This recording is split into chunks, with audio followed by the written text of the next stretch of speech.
The whole AL situation, don't worry about what she's doing. Don't worry, honestly. Like, she can do what she can do what she wants. She's 16. She's ruling the industry. Brand endorsements, winning, making a lot of money. Don't worry about what she's doing. If she had a little hiccup because she hasn't lost in a long time, whoop-de-doo. I was telling somebody today, like if I was 16 and in that situation, I would be a complete mess. There's no way I could handle any of that. It takes certain parents. It takes certain environment. She's got her grandparents. She's got her parents. But it takes good people around you to put you in that position to be successful. And she's done a great job. And so, she's 16. She never loses. She showed a little emotion. She probably shouldn't have done it. I would assume that she has learned from her lesson. It was not a good look. But at the end of the day, don't worry about what she's doing. The girl is good. All she does is win, and she's probably one of the most marketable faces that we have in the sport right now. So don't worry about her, showing a little emotion after a bad What's going on? My name is Tyson McGuffin. Welcome to the McGuffin Show. We are back. It's been a couple weeks. I took the month of July off. Maybe went to a festival, went to UFC fights. Did not watch any live stream. Probably the first time ever where I didn't sit on my couch like a piece of work and watch the whole weekend of Denver and watch the whole weekend of Seattle. I actually spent some good quality time with the fam and when I have time away, I'm gonna spend time like that. I'm not gonna be your typical junkie who just sits there and marinates on their couch or marinates on their phone and watches live stream all day. Because I know there's plenty of junkies that do that. But anyhow, nice to get away. But I'll tell you what, this last weekend I definitely played like I took 4 weeks off. Upside, downside. Upside and downside. But happy to be home. Took the whole month of July off. Got some plasma blasted in my elbow. Good thing is that even though I played like trash all weekend, the elbow's back to 100%. Have zero pain in the elbow. I don't have to guide and steer my overhead anymore, and I can swing away. So nice to be able to swing free. And there was a lot of rumors on the forum that you got surgery, but you did not get surgery. No surgery. No. Just plasma. I saw my guy, Dr. Jamie Lewis. For anybody out there that maybe has tendonitis or tendinosis or has a banged up tendon, I've gotten plasma injected in my elbow twice now. 2019, I had tennis elbow, so which is more on top. So any backhand that I hit, backhand volley, backhand ground stroke, or anything backhand related, ton of pain. I ended up getting an injection back in 2019. Elbows felt great since then. Recently, the last 6 or 8 months, it was more golfers. It was more interior. Tennis is more on top. Golfers is more interior. Anyhow, just happy to be back to 100%. And for anybody out there that has bad tennis elbow, plasma definitely works. Don't do the cortisone. Don't do the short-term stuff. Even though price-wise, it probably makes sense to do cortisone. And most people think that in a couple days they can get relief by a cortisone shot. I've had, I think, 1 or 2 cortisone shots in my elbow, and it didn't do a thing. And it can actually cause damage, I think. Right, and I can't tell you how many people, too, go the cortisone route. And, I guess for some it works, but for most it seems like it doesn't. And if it does work, it's more short-term. So, and something I have found out is that if it's muscle tear or if it's more muscle-related, they usually inject stem cells. If it is tendon related or tendinosis or something like that, it's more plasma related. But pretty cool. Wifey's happy that daddy's back to 100%. And honestly, like having a bad elbow, and with how feely touchy I am with new people that I meet, conversation, being like my dad in that sense. Like I would shake somebody's hand, it would hurt when I would shake their hand. Or, I like to grab people by the shoulder and let them know that I'm there. That would even hurt at times. Anyhow, just like the most awkward. What's up? Just awkward pain. Yeah, awkward pain, and just awkward like situations where like the pain would come. Like I could play pickleball all day long, but if I caught a forehand back behind me, I had like these lightning bolt shocks like up my neck and down my arm and stuff. So. Anyhow, just happy to be a happy boy and to be back playing on the PPA Tour. Meg and I ended up going to Shambhala. Had a terrible time. met a bunch of characters who weren't wearing a whole lot of clothing. They're dressed up in a bunch of goofy stuff. And I've been going to that festival for the last 5 years now. It's about 3 hours north of us in an area called Salmo, British Columbia. It's literally like on this dude's property out in the woods, Farmer's out in the middle field. of nowhere. Yeah. Farmer's property, and they turn it into, it's kind of like a Burning Man to a certain degree, but more on like a low key note. And it's so pretty, surrounded by mountains. You've got the river running through it. It's like a mile and a half into this guy's farm. So it's like, it's cool that it's a festival, but it's also totally camping, or, you know, there's no glamping. electricity or Right. anything. You've got, you just make your own amenities. And this year we did it up. We brought our own cooking stove. We had an oven. You cooked breakfast and lunch. Daddy got to work. Yeah, I think our neighbors were a little jealous. They were smelling bacon. Daddy's bacon in the morning. I said, no, you can't have my bacon. But we did it right. We, for the first time, did it right. The first 2 years that I went with all my buddies, did not do it right. Really didn't have a campsite, could really care less about where I was sleeping. Ever since meeting my wife, I'm definitely much more mature in that sense. She has us organized. She had us prepared. Even though she doesn't like the way that I pack the car. Doesn't matter how many freaking times I pack it. She's never happy. Well, I always get nervous. I don't know why, but like going through the border that they're going to have us unpack everything, and then it's going to be hard to get it all back in, and it's just a big mess. So, you know me, I'm a rule follower. So like no produce, no perishables, That's why we love no each other. anything. And then That's why we love each other. I drive. She drives. Yep. Why? Yep. Most of the border patrols are all male. And who doesn't want a slice of mama? I'll tell you what. No, I do morning and night. Give daddy a bite. We have up at our border, straight above us. Straight above us. It's like small border. Don't tell anybody. 2.5 hours. Don't. No, Shambhala the festival guard- goers, do not go up our crossing, because it is usually it's so nice. wide open. There's not very many cars waiting in line, and the guards are really friendly, and they're straight and to the point, and they get you in and out, and it's pretty nice. But 4 days of chaos. Music runs from like 10 p.m. to 6 a.m. Napping throughout the day, sleeping throughout the day is more than necessary. Cold plunge in the river. Cold plunge in the river. Yoga. I mean, they have everything. You can just anything you want to make. Breathwork classes, meditation classes, and art galleries. And on top of that, all the people are like super embracing, super welcoming. If somebody needs help, they're willing to like give you their last shirt on their back. They're giving you tips down the river. Like there was a guy, we were getting in the river to float. We didn't like engage with him at all. And he's like, oh, by the way, he's like, make sure, at the tree, you go to this way. Just a bunch of happy hippies who are willing to help. I'll tell you what. And the one guy, he didn't know, obviously, that you're an avid cold plunge guy, but you were kind of standing there waiting, like talking yourself into getting in. He's like, come on, dude. It's like a fresh cup of coffee. Get it's in. like a fresh cup of coffee. I'm like, so I usually have happy. one of those every morning. So it's fun. Super fun. Much needed. Unplug. Yep. K-Mac was there. K-Mac and Cali. That was our first festival. That was our first Shambhala. Definitely a lot to handle. Your very first one. But K-Mac, as we all know, crushes everything in life, whether it's Shambhala, camps, being a great dad. Guy's a complete stud. So yeah, such a cool couple too. Like they're just so connected, and with all the kids and all the, it's like inspiring to see. And we have so much in common. They have 4 kids. We have 4 kids. Yeah, for sure. Living by a thread. But they always make time for each other, and I think that's like super cool that they do stuff like that. It's awesome. No, for sure. And then, after Shambhala, I came back, trained for a little bit because I had taken 2 weeks off before Shambhala, went to Sham, and then, got back to work, played and practiced for about a week and a half, and then, actually went to Salt Lake City, kind of cool. It was my first time, not going to a UFC fight, but going to like a pay-per-view fight, where we were at a stadium that was totally sold out. Anyhow, I love my wife, and getting married to my wife was by far the best day of my life. But the second best day of my life was going to freaking UFC 290. Oh, God. The card was completely stacked.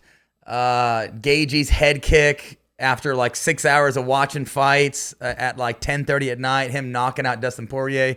I damn near took my clothes off and ran into that octagon. I was on one. I had my boy Craig with me. As most people know, Craig's my trainer, also an ex-combat sport guy. We watch UFC together. We watch boxing together.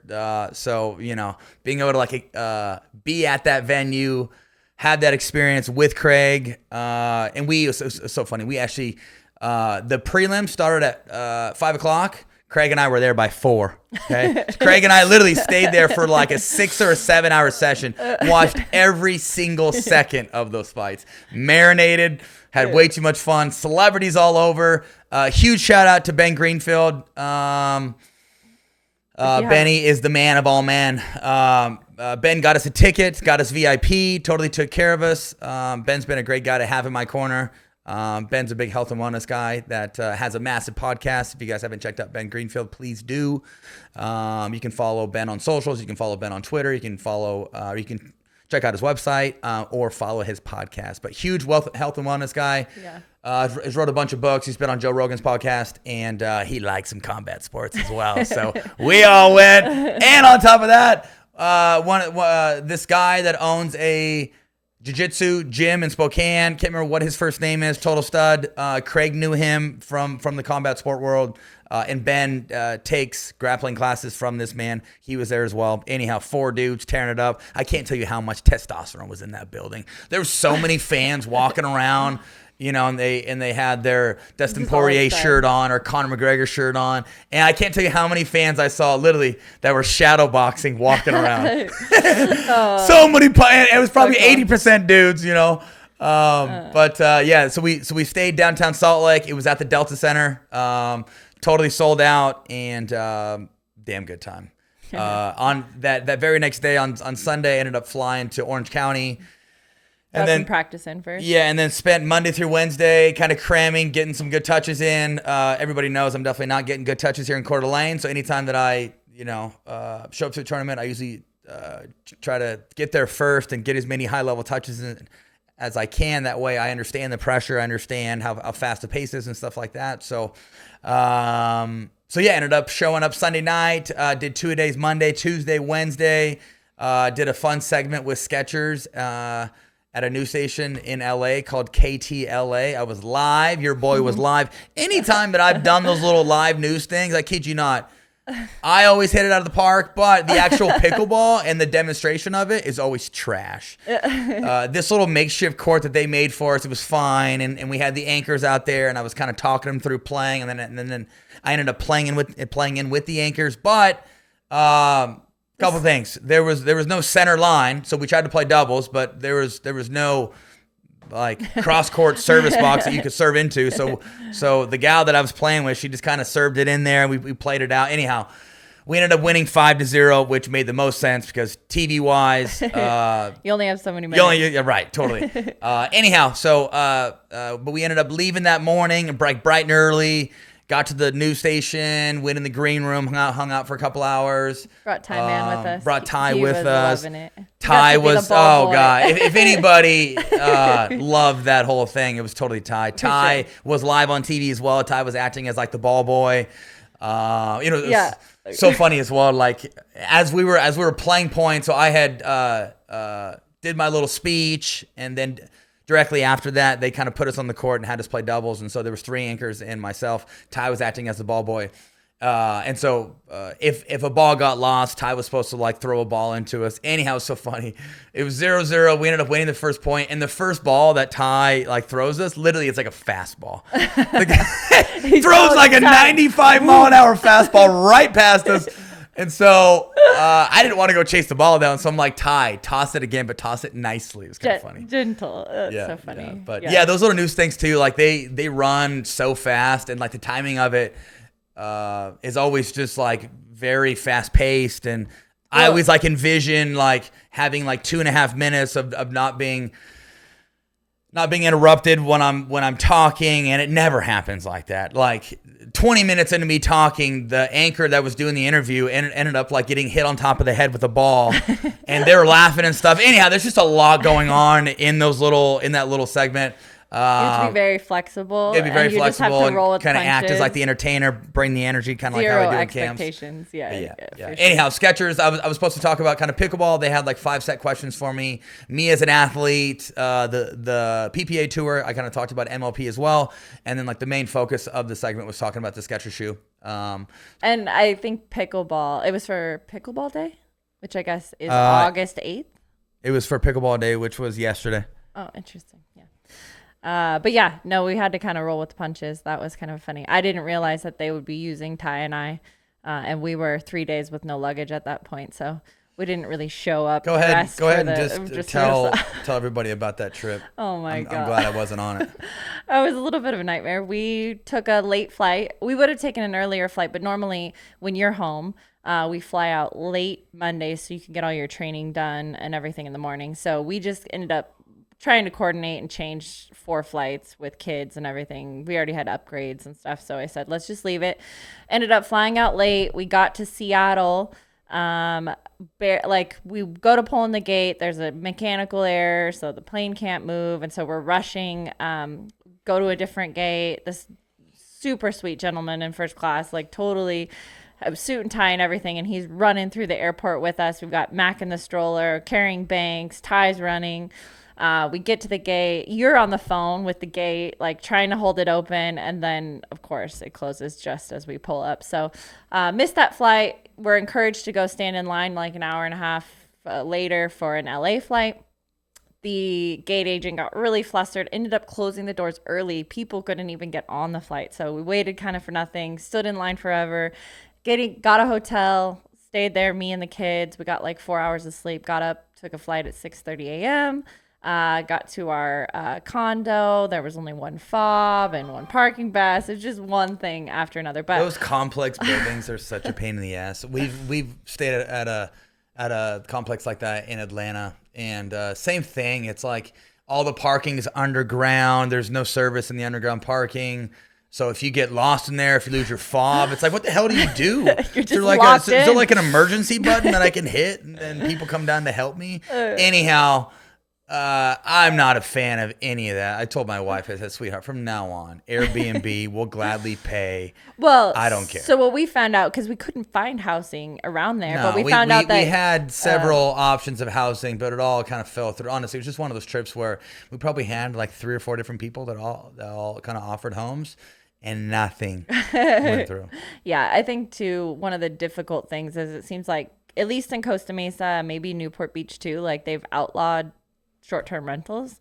So they're all now off. So all the houses that we used to stay at, they now have to have long-term renters. So they're working with businesses now, and they are like renting for 30 days. So we almost snuck into the last house that we had, and it fell through. But yeah, it was definitely not ideal. And that place that we were staying at doesn't allow Airbnb rentals, and so here we are. We didn't know that. No, we didn't know that, and I would assume the landlord is definitely not going to watch this, but it was just, everything seemed just a little funny, and we felt like when we walked in the lobby that we were definitely not welcomed.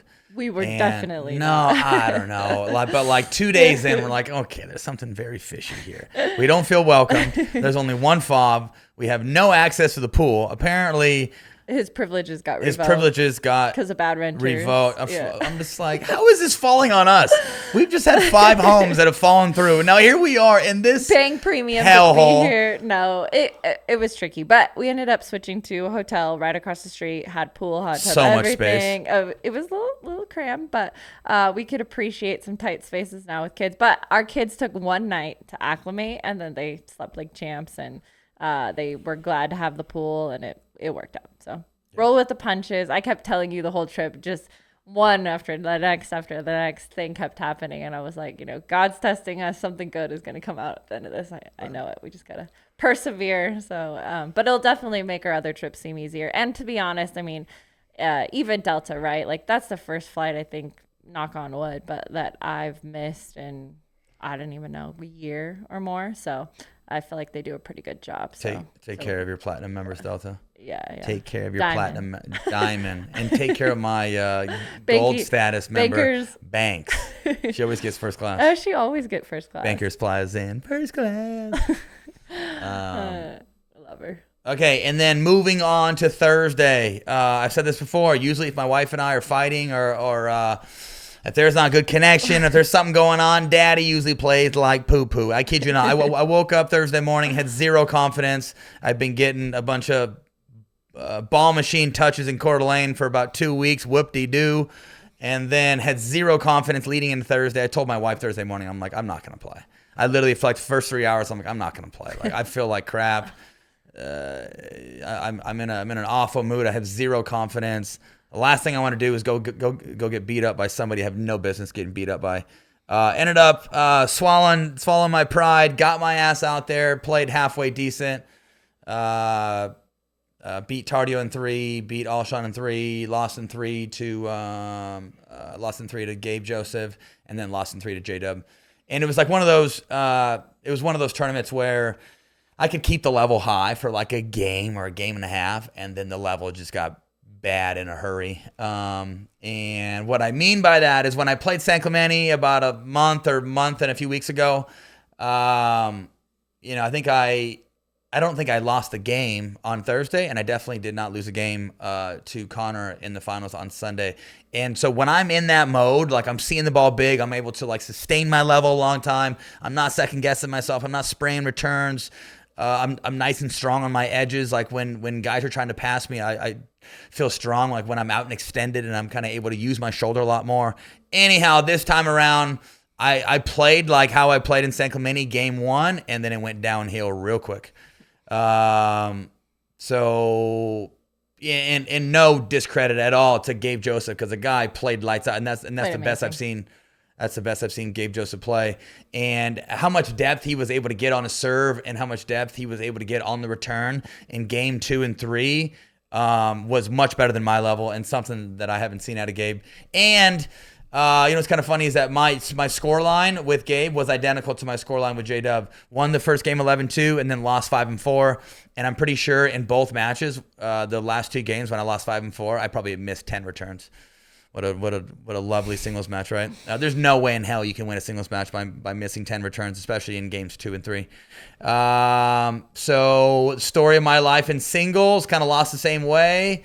Alshon, everybody's asking about Christian Alshon. So, I'm not one to not like somebody or to have confrontation and stuff like that. DJ Young sent him a text a few weeks ago and just kind of let him know, hey, whatever I said was kind of childish. It was definitely mature, and it was not like me, and I'm sorry I said that. Yada yada yada.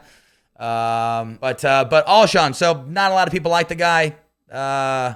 I've gone out of my way to try to be nice to the guy. I think he's got a ton of upside. I think he's in that Delray crew that's only getting better.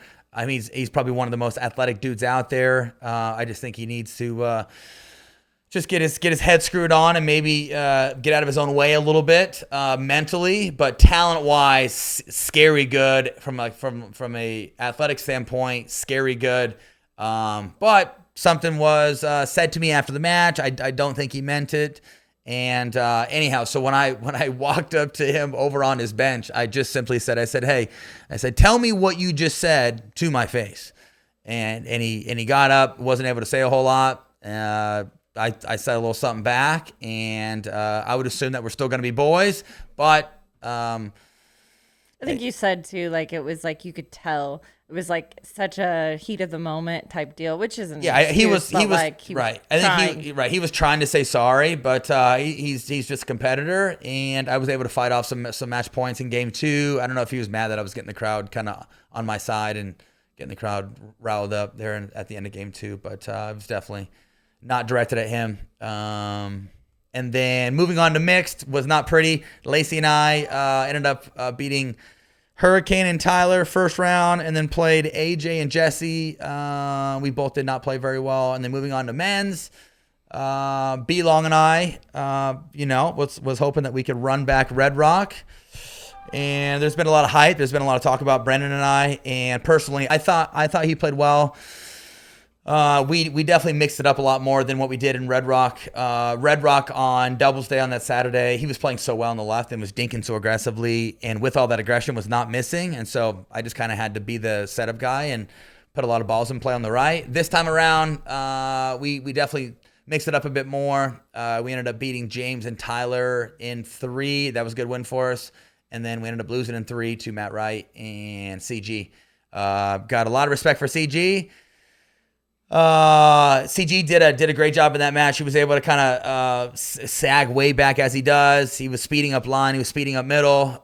We probably put too many dinks on Connor. We probably could have moved the ball around a little bit more. It seemed like anytime there was a ball in front of Matt, Matt was in front of me. I was on the left. Matt was on the right. And anytime there was a ball in front of Matt, he was looking to speed up at me.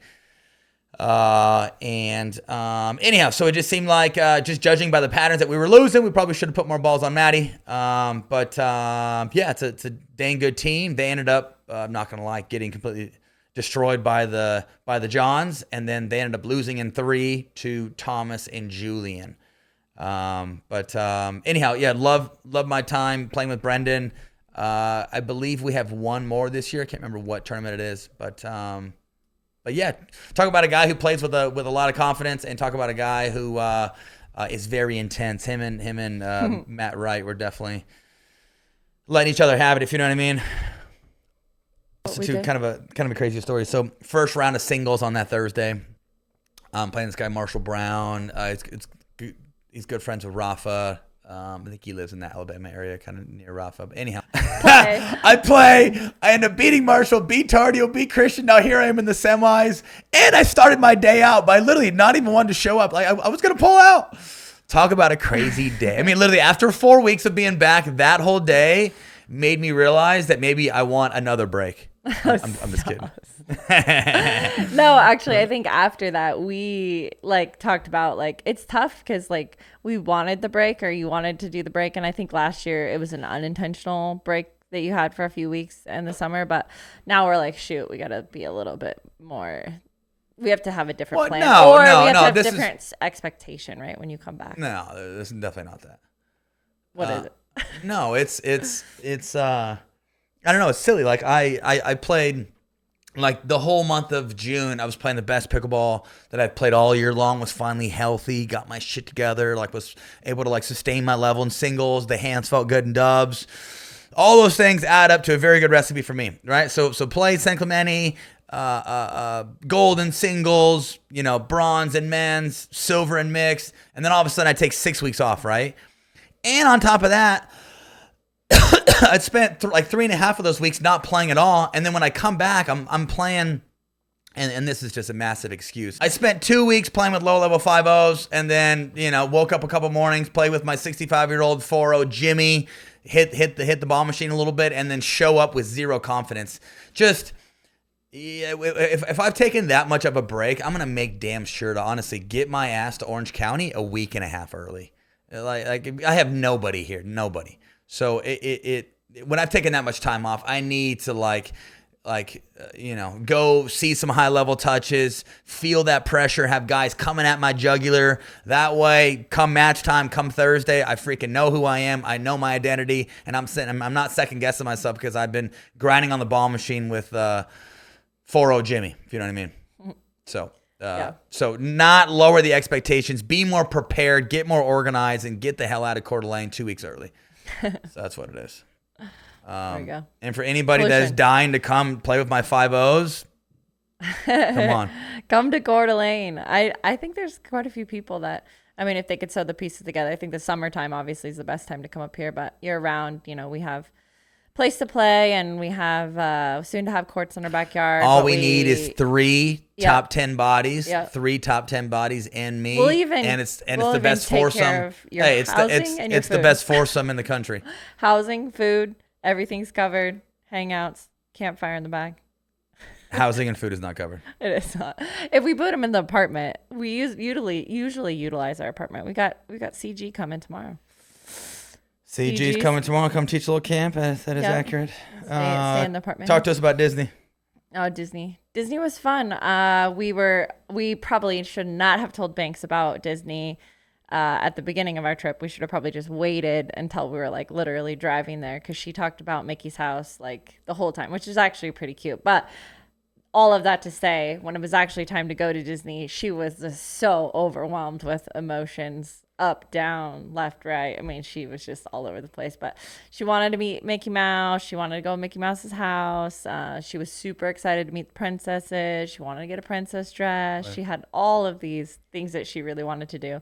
And we thought, you know, we've got to bite the bullet now where this is just so magical and this time is like perfect with their age and everything. We were a little nervous on if they would be able to make it through the whole day. We definitely wanted to do the fireworks. We thought that would be pretty special. And so we decided to start late. We actually went to Skechers corporate, met with the corporate team in the morning. And then we took our kids to the flagship store. They all got their new Skechers. And then we headed straight from there to Disney, and we actually this time kind of, I feel like, did it right. We had a videographer with us kind of capturing the whole day, so I'm excited for that vlog to come together. You guys will have to check it out. But and that vlog will probably be out by either this Friday or next Monday. Yeah, and the cool thing too about that, we didn't have Skyman with us. Skyman was with us last time. We call it the Sky Pass, but Sky gets us right in the exit of every ride and no waiting. And this time, though, we did the Genie, and it actually was pretty easy. I mean, I had to do a little bit of planning on my phone as we went, but I don't think we ever stood in line more than five minutes, maybe. Like, I mean, pretty much everything we showed up to, we walked right on. And it was cool. Anthony, shout out to the videographer. He was a pretty cool guy. And he came on the rides with us. He was chatting with Ty. I mean, like, he kind of just joined the family for the day. So that was cool. And we got to see the parade, and Banks was singing her songs. You got to check out our stories. We'll put some of that highlight in there, but she was more than happy. We took her to the princess store, and she picked out her dress and everything that she's just been dying to do for, I don't know how many months, but so it was pretty special. And the kids, honestly, I was like blown away. I mean, we made it all the way to the end, minimal tears. I mean, I don't know. There were a couple little breakdowns here and there, but for the most part, all day with no nap. I mean, it was pretty good. So yeah, that kind of was the redemption of our whole trip, was this like majorly successful day at Disney. Yeah. So yeah, I was worried that with having like a videographer there, I mean, like you go to Disney and it's just a roller coaster of a day, right? Of mixed emotions, sugars and highs and lows. So I was just hoping that with having like a videographer there, that we don't know, it's our first time taking the babies to Disney. There's millions of kids all over, and I was just hoping that it wasn't going to be like a disaster of like an emotional day. And luckily, like what you said, Banks kind of had her moments, but overall she was pretty smooth, and found her best self on her Disney day. Got to check out Mickey's house, got to see all the characters. She got to cook in Mickey's oven. Yeah, got to cook in Mickey's oven. Mac didn't cry with Mickey. And Mac, who knows if he really knew what was going on. It's so funny. When I was a kid, I was petrified of all the characters. Mac is built just like his daddy. He was totally scared of all the characters, but he did give Mickey Mouse a high five. He did. He cried maybe much for just a second. ran away. Yeah, that he was done. But no, they did great. Mac, rode all the rides. We did like the Haunted Mansion. We did like a few like spooky ones. Which Banks, by the way, I don't know what her obsession is with scary things, but that was like second to It's a Small World. That was definitely her favorite ride, and she thought it was spooky, and she got to sit next to Dad and see the ghosts dancing, and she thought that was pretty cool. So it was pretty funny that she loved that. And Ty did great too. I mean, he had fun on all the rides. Loved chatting with Anthony and doing the whole thing, and I think ate probably his body weight in sugar. Yeah, so exactly. He was very happy about that. More than happy. So that was fun. But yeah, we left there, and then it was nice. It was a good idea. The next day, we didn't fly out early. We kind of hung out for the whole day, easy day by the pool, and kind of relaxed and stuff. So I think it was a good segue into flying home last night, which was limited issues, and then back at it today. Back at it. Full flew in last night at like midnight. I forget. Flew in this morning at 1:30 or 1 a.m. Yep. Got to the house at 2. I was gonna go to yoga at 5:30. I actually set my alarm, but I did not get up. And then I texted Craig. I was supposed to work out with Craig at 7. Texted Craig at 6, and I'm like, bro, I'm today's trashed. not gonna happen. No, so I ended up Getting up at 7, got in the hot tub for a little bit, did a little plunge in the cold plunge, and then went out to Gazer, hung out with some members. Actually got to play padel today with Marty Fish. Come on, pretty sweet. Marty Fish, I think top 5 in the world back in the day. Played Davis Cup for USA. Total legend. Had his family there. It was like his 4th or 5th time playing padel. As with mine, we got to play with Mike Meldman, the owner of Discovery. Super cool. And then taught a little clinic from 11 to 12:30. Had a good little group out there who love my clinic once a week. And anyhow, I know it's been fun hanging up at Gazer, and kids love it. The kids love it. We've been able to kind of use that as a cool resource and meet a lot of cool people up there, and able to train up there. And anyhow, I think just that could lead to some pretty cool things. But a couple things I just want to touch on from Takeya. The whole AL situation. I know my wife can touch on this as well. Don't worry about what she's doing. Don't worry. Yeah, no. Honestly, like she can do what she can do what she wants. She's 16. She's ruling the industry, brand endorsements, winning, making a lot of money. Don't worry about what she's doing. If she had a little hiccup because she hasn't lost in a long time, whoop-de-doo. I was telling somebody today, like if I was 16 and in that situation, I would be a complete mess. There's no way I could handle any of that. It takes a certain amount. It takes certain parents. It takes certain environment. She's got her grandparents. She's got her parents. But it takes good people around you to put you in that position to be successful. And she's done a great job. Yeah. And so somebody was egging Anna-Leigh on. And so her throwing the hands up and saying good job. I mean, from what it looked like her saying good job. You finally beat me. Yada yada yada. There was a bully in the crowd. Let's just say that there was somebody in the crowd that was probably pushing all that behavior. Now, I'm not saying that. Am I saying that Anna-Leigh is right for doing that? No. But she's 16. She never loses. She showed a little emotion. She probably shouldn't have done it. I would assume that she has learned from her lesson. It was not a good look, but at the end of the day, don't worry about what she's doing. The girl is good. All she does is win, and she's probably one of the most marketable faces that we have in the sport right now. So don't worry about her, showing a little emotion after a bad loss. And consider the ratio. I mean, not to say that it's ever okay to like do stuff, but in the same sense, like she keeps it together 98% of the time. And yes, she's winning, but that doesn't just come. There's so much that comes with that. And I know just from you and like, there's things that like we've gone through and mountains we've climbed and all this stuff. Like, I mean, it's a huge mental struggle. And I couldn't imagine to stay on top for that long and have these expectations. I mean, right away, like PPA is like saying, oh, she might make her record breaking 7th, triple crown. And so there's a lot riding on everything, And so I think there's that. And I think too, it's like, it just is what it is. Like when you're on the top and no one can beat you, you kind of have there's a good group of people that are kind of rooting against you. And so that can't feel good either. So, it's definitely, that's a tricky spot, but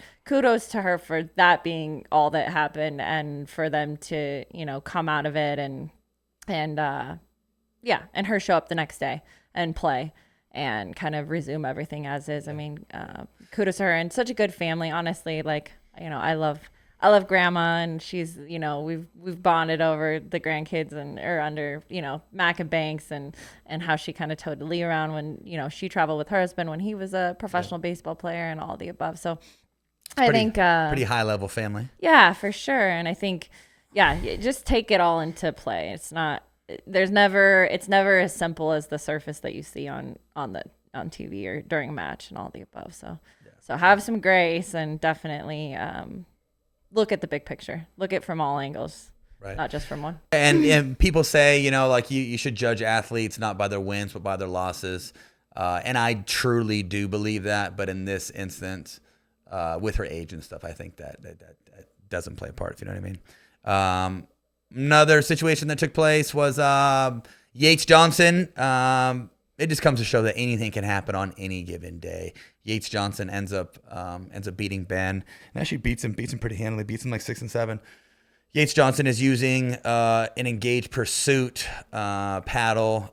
Ben has it tested immediately after his loss. I do not know the results, but judging by Engage's technology and how many new paddles they're coming out with each year, I don't believe there's a whole lot of new technology with those Engage paddles. And so I don't know, for Ben to test that paddle, I think it's just a little bit silly, just because Engage isn't coming out like Selkirk and some other paddle manufacturers like Yola. They're not pushing that. They're not coming out with new technology. They're kind of using the same build and similar technology that they have been using for the last 4 or 5 years. But anyhow, we had ourselves a good little trip. I'm home until Sunday. I have an event this weekend. There's a financial advisor that I usually do a fun little clinic for. Not even a clinic. It's more of just like a gathering, and I kind of roam courts and give out a certain format for the 2-hour session. A little open play. Anyhow, yeah, I just kind of have some fun with them. But him and about 20 of his employees are coming to Coeur d'Alene this weekend. This is our first time running an event in Coeur d'Alene. We got lots of fun stuff planned Friday through Sunday. I have Elise Jones coming in to help out, and then Connor Garnett as well. And as most of my teaching pros know who have done a Greg event, when you get the Greg service, there is nothing else like it. Greg's the type of guy that like matches his wine to the food.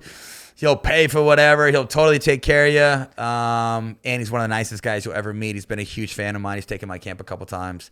Just the most genuine person, and has had some of the people that work with him, and some of the people that when we first met him, we were at his house, and that's what's so cool too, right? Like, he could have had dinner anywhere. He has dinner at his house. Everybody's over. We're all hanging out. We actually stayed with him, which was so nice.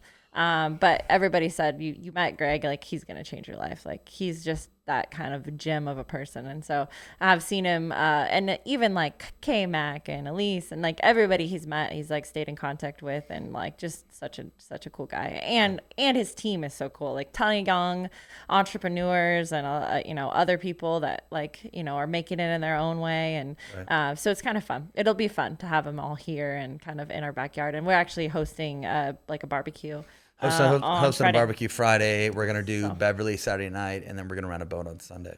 And then I'll be flying to TOC Monday, get some practice in Monday, Tuesday, and then play Wednesday through Saturday. Meg and I are going to the Gorge, which is a cool concert venue. It's like the best concert venue in the Pacific Northwest in Central Washington, actually very close to where I grew up. You better believe we got some high-end bougie camping as well. We're gonna staying at a vineyard. Gonna be camping. Yeah, so I guess we're gonna be staying at like a vineyard, all taken care of. You just walk into the venue. It's called Base Cannon. Anyhow, should be super fun. But I'm gonna make damn sure that I have a good week at TOC. Good championship Saturday. Not Sunday. A good championship Saturday. Yes, anytime you're in Utah, it's championship Saturday, not Sunday. So.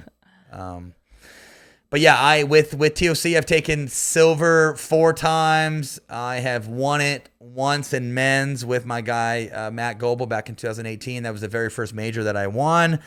And anyhow, most people obviously don't like to go to Brigham City. I'm not a fan of Brigham City, but there is something special about that little tiny town where there's not a whole lot going on. And that tournament. But yeah, so wifey's not going, no kids. Gonna be more than dangerous. Just kidding. So I'll have Craig, and Craigie and I are gonna be lethal. But we're coming for one thing and one thing only, and that's to get hardware. Let's do it. Get it done. All right. My name is Tyson McGuffin. This is the McGuffin Show. I love you, princess. We will see you next episode.